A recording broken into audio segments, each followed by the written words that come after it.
In this coming year. We are going to have an exciting day. First of all, there is cosmologist, his name is Lawrence Krauss. He said, I'll be surprised if one day I won't be surprised with the new knowledge in astronomy and cosmology. Last time, Dr. Ganjiampur really surprised and impressed us with his knowledge. Today, I have no doubt Dr. Reza Ardehali, cardiologist who won PESEP's International Prize. He has invented stem cell. It's unbelievable. I'm so excited about this speech. He's going to talk for us.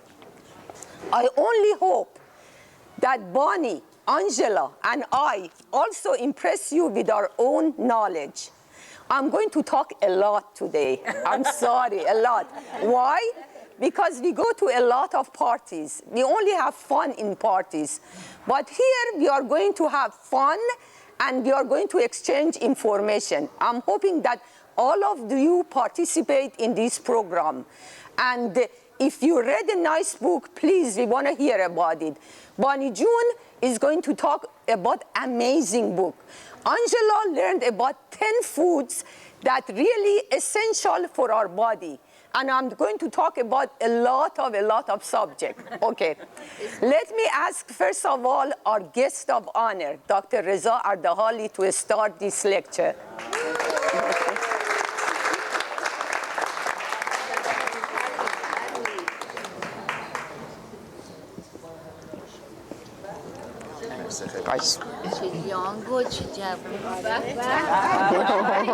Thank you very much. First of all, I'd like to thank the Shamsi family for putting together such a fantastic get-together, and I want to wish everyone a very happy and healthy Nowruz and New Year. I was asked to talk about the heart, the development of the heart, and the treatment of heart disease, and the new innovations that are on the horizon. As a cardiologist and a heart failure specialist transplant cardiologist, I deal with patients with end-stage heart disease. Is that better? Yeah. I'm sorry.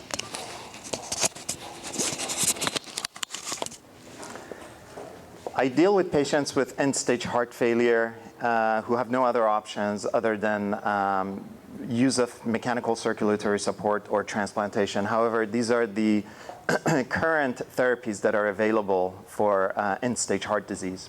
So if we talk about the heart as one of the most vital organs of the body, this is the first organ that forms and functions during embryonic development in the uterus. The heart starts beating at around week 4 of implantation, of embryo implantation in the uterus, and it continues to beat throughout life. It contracts about 100,000 times in a day. And it provides blood to the rest of the body. If you think about it, the heart consists of 4 chambers. I'm just going to go through some of the very basic anatomy and structure of the heart. 4 chambers, the left side of the heart and the right side of the heart. The right side of the heart is composed of a reservoir that collects the blood and permits its passage into the right ventricle. The right ventricle pumps the blood to the lungs for oxygenation, and it returns to the left side of the heart. It collects in the left atrium and passes into the left ventricle, which is the main pumping chamber of the heart. It contracts and delivers the blood to the rest of the body. So it's without a doubt to realize that the heart is one of the most vital organs in the body, and the problems with heart disease continues to be one of the main problems in Western societies. In fact, heart disease is the leading cause of mortality and morbidity in this country. There are more people dying from heart disease than any other health problems. In fact, approximately 2,500 Americans die every day from cardiovascular disease, and that's an astonishing number. Since the 1900s, heart disease in the US has been the leading cause of death, except 1918. I don't know if anyone wants to guess what happened in 1918. It was the pandemic influenza that affected a third of the world. And between 20 and 50 million people died in that year. More than 700,000 Americans died. And that was the only year that heart disease was not the leading cause of death. Unlike other diseases, unfortunately, we do not have a proper screening methodology to find out whether there is evidence of heart disease or whether the disease progresses. However, we have gotten a lot better with understanding the heart disease, its pathophysiology, its pathology, diagnostic approaches, and also treatments. So it was in the 1950s, a small town in Massachusetts called Framingham, that a lot of scientists and cardiologists realized that this is it's a very homogeneous town that composed mainly of white Americans without major immigrations. And they decided to study this town and see what happens over time in terms of development of heart disease, its progression, and whether they can, over years, if they can identify risk factors that can affect the development of heart disease. And over decades, they collected data. And this study still continues from the 1950s. They have collected blood samples, they've collected lifestyle habits, and they've collected the health records from people in that town. And over the decades, we have been able to identify a panel of risks that are associated with heart disease. We've been able to identify and pinpoint what are the risk factors in life that could influence the development and progression of heart disease. And we have been able to identify, for example, hypertension, elevated blood pressure, elevated cholesterols, high LDL and low HDL. You can think of LDL as the bad cholesterol and HDL as the good cholesterol. Presence of diabetes, presence of premature heart disease in the family, so a family history of heart disease. These are all considered to be risk factors. Also included in that is smoking. Although smoking was very common previously, it has gotten a lot better in this country. We see less and less smokers in this country compared to other countries in Europe and also in Asia.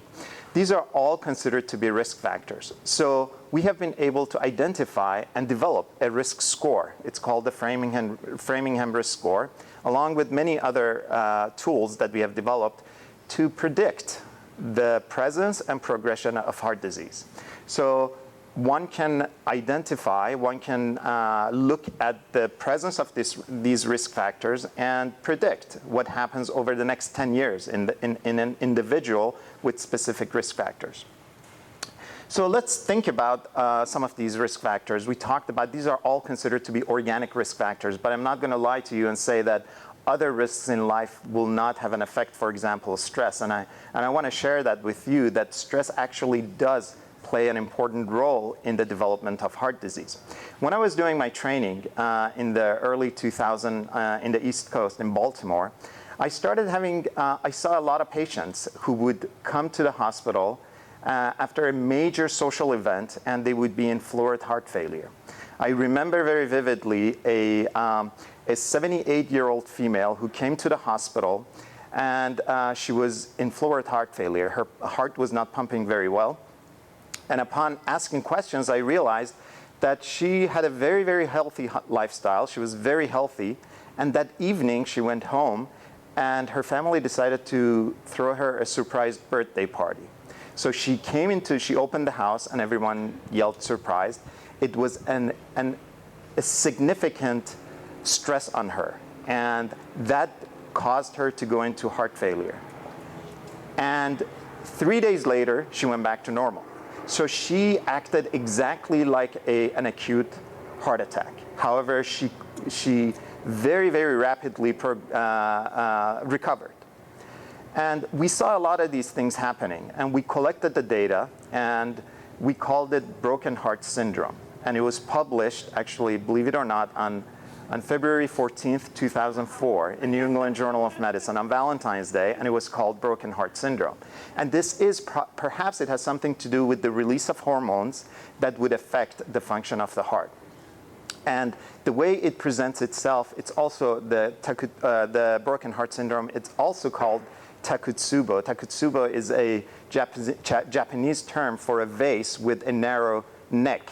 And this is used to capture octopus. They put it in the sea, and the octopus goes in there and it cannot come out. If you look at the vase, the base of it has very narrowing, but the end of it is very wide. And that's exactly what the heart looks like. The apex of the heart balloons out, and the base continues to contract, and the patients go into heart failure.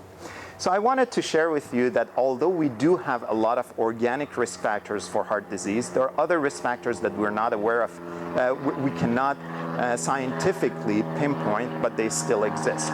So what happens to a patient who has a heart attack? So a heart attack is basically occlusion of the coronary arteries, and coronary arteries are the vessels that feed the heart. So when there is an occlusion of the coronary arteries, there is not enough blood and oxygen. There's not enough oxygen and nutrients getting to the muscle of the heart, the muscle tissue of the heart, and the muscle dies. And it's very important that we act very quickly. So I've told you that heart disease remains the #1 cause of mortality in this country, but since 1985 and on, every year, the percentage of people who die of heart disease decreases. And the reason for it is for good revascularization. So a patient has a heart attack, every second counts. And we usually, as a joke, we say,